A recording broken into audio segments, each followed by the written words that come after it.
Saudaraku yang terkasih di dalam Tuhan Yesus Kristus, mari kita kembali mendengar firman Tuhan melalui pencerahan iman. Semoga saudara pendengar diberi keteduhan hati di sepanjang malam ini. Mari kita berdoa. Bapa kami yang di sorga, pada kesempatan ini kami datang ke hadapan-Mu untuk mengucap syukur atas seluruh berkat dan penyertaan yang telah Tuhan berikan. Saat ini kami akan membaca sebagian firman-Mu. Biarlah firman yang kami baca dan kami dengar malam ini dapat menjadi petunjuk buat kehidupan kami. Kami menyadari bahwa kami orang yang berdosa, yang tidak layak datang ke hadapan-Mu untuk menerima janji keselamatan yang akan Tuhan berikan. Oleh karena kasih kemurahan-Mu, Tuhan mengampuni kami sehingga kami layak datang berjumpa dengan-Mu. Bukalah hati dan pikiran kami, persiapkanlah hati kami dengan kuasa Roh Kudus-Mu, agar kami dapat mengerti firman-Mu dengan penuh sukacita. Terimalah ya Tuhan doa kami ini yang kami sampaikan di dalam nama Tuhan Yesus Kristus. Amin. Bacaan firman Tuhan malam ini diambil dari kitab Yakobus 5 ayat 13 sampai ayat 16. Demikian. Kalau ada seorang di antara kamu yang menderita, baiklah ia berdoa. Kalau ada seorang yang bergembira, baiklah ia menyanyi. Kalau ada seorang di antara kamu yang sakit, baiklah ia memanggil para penatua jemaat, supaya mereka mendoakan dia, serta mengolesnya dengan minyak dalam nama Tuhan. Dan doa yang lahir dari iman akan menyelamatkan orang sakit itu, dan Tuhan akan membangunkan dia. Dan jika ia telah berbuat dosa, maka dosanya itu akan diampuni.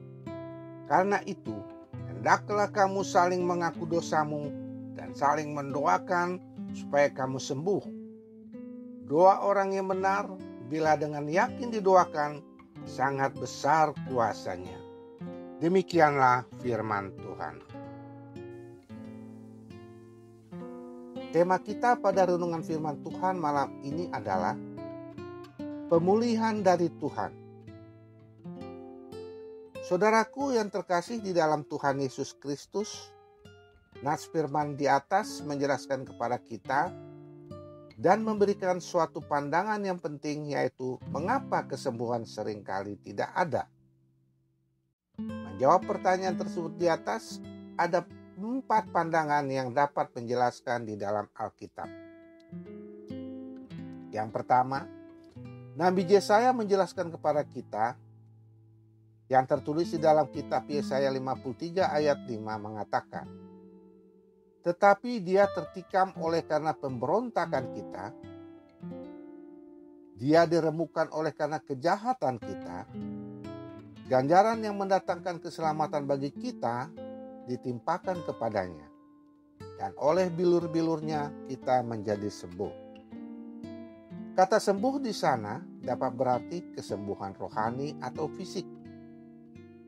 Yang kedua, Rasul Petrus menjelaskan kepada kita di dalam kitab 1 Petrus 2 ayat 24 mengatakan,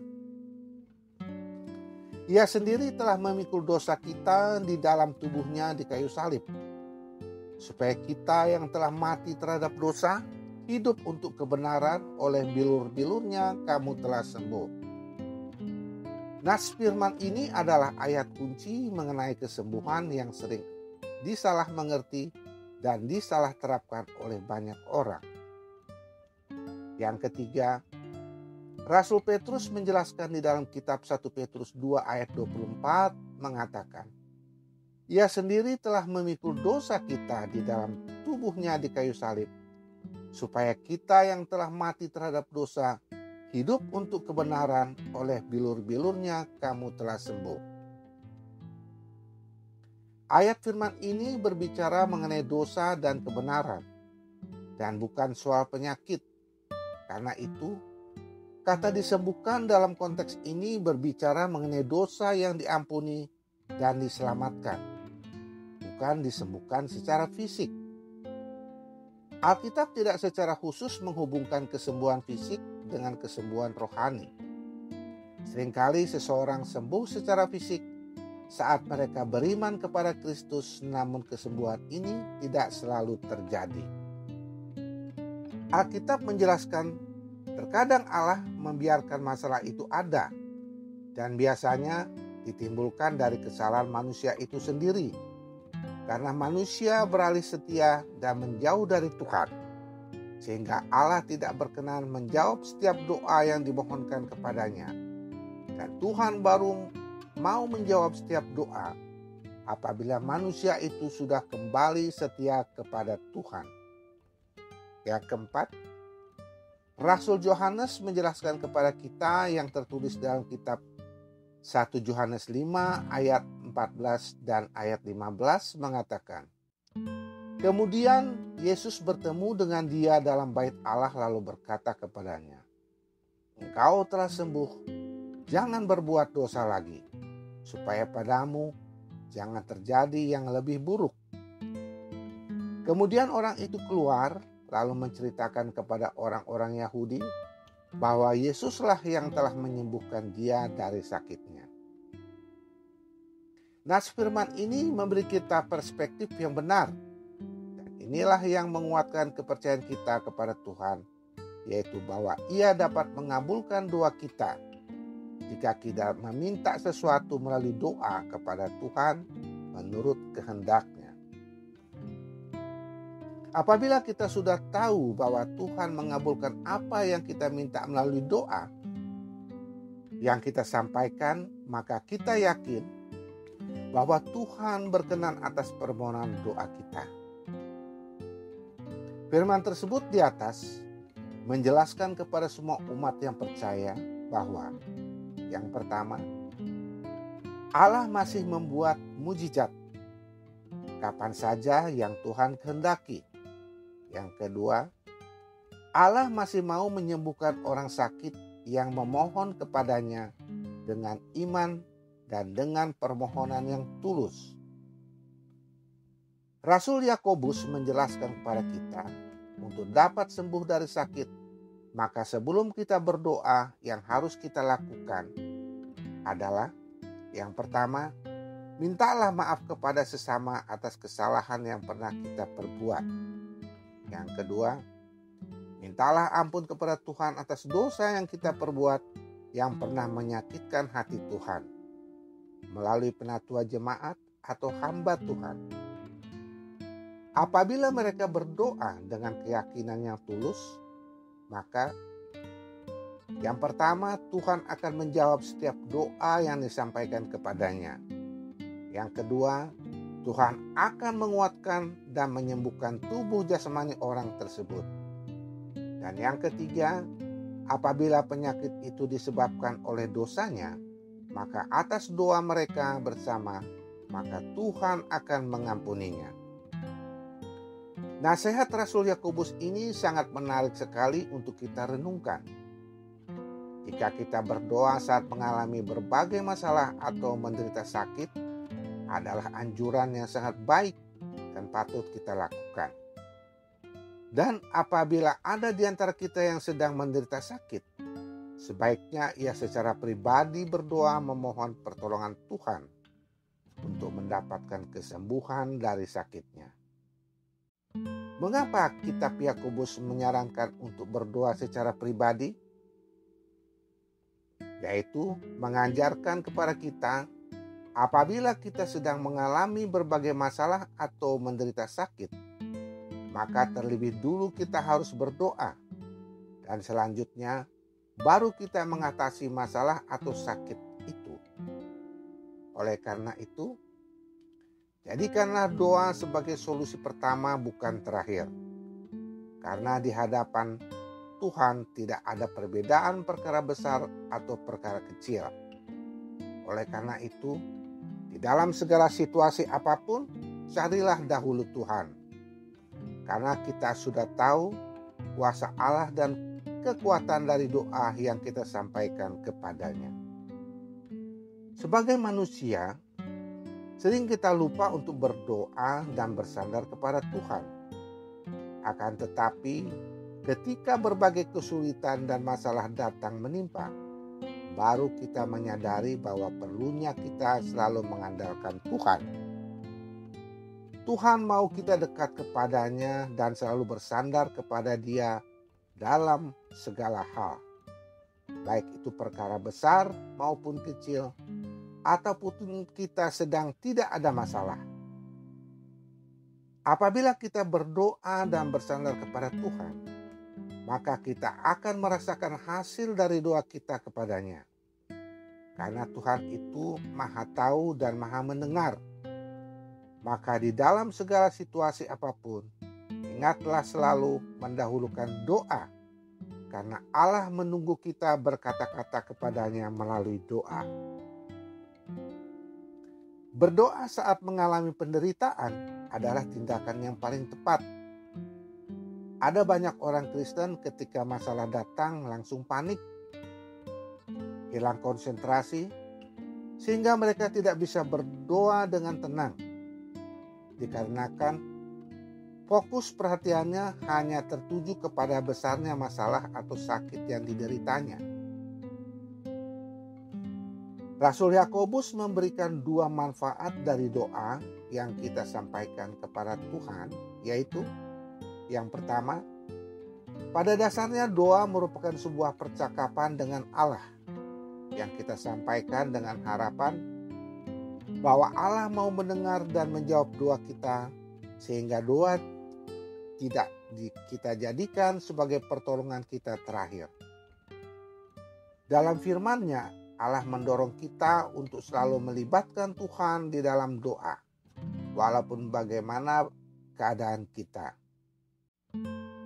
Rasul Yakobus mengutip surat Rasul Petrus yang disampaikan di kota Filipi, yaitu yang tertulis di surat Filipi 4 ayat 6 mengatakan, "Janganlah hendaknya kamu khawatir tentang apapun juga, tetapi nyatakanlah dalam segala hal keinginanmu kepada Allah dalam doa dan permohonan dengan ucapan syukur." Demikian juga Alkitab mengajarkan kepada kita akan janji Tuhan yang tertulis di dalam kitab Injil Matius 18 ayat 20 yang mengatakan, "Sebab di mana 2 atau 3 orang berkumpul dalam namaku, di situ aku ada di tengah-tengah mereka." Maka ketika 2 atau 3 orang berkumpul dalam nama Tuhan, maka Tuhan akan ada di tengah-tengah mereka. Yang kedua, jika seseorang sudah mengalami sendiri kuasa Allah melalui doanya, maka dia akan terbiasa untuk selalu berseru kepada Tuhan, memohon untuk mendapatkan pertolongan atas masalah yang dihadapinya.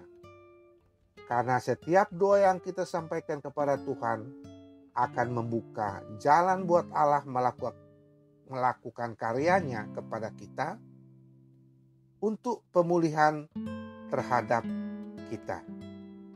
Oleh karena itu, Rasul Yakobus menekankan kepada umat yang hidup di zamannya dan juga buat kita yang hidup di zaman saat ini, agar jangan pernah meninggalkan doa kita kepada Tuhan.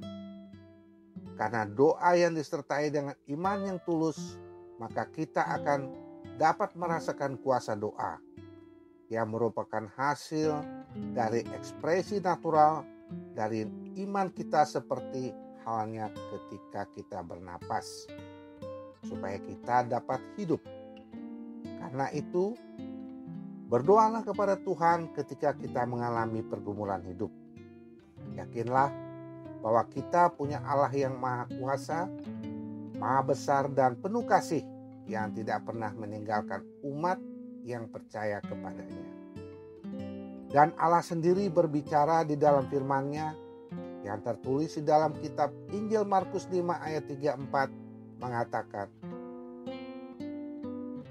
"Maka katanya kepada perempuan itu, 'Hai anakku, imanmu telah menyelamatkan engkau.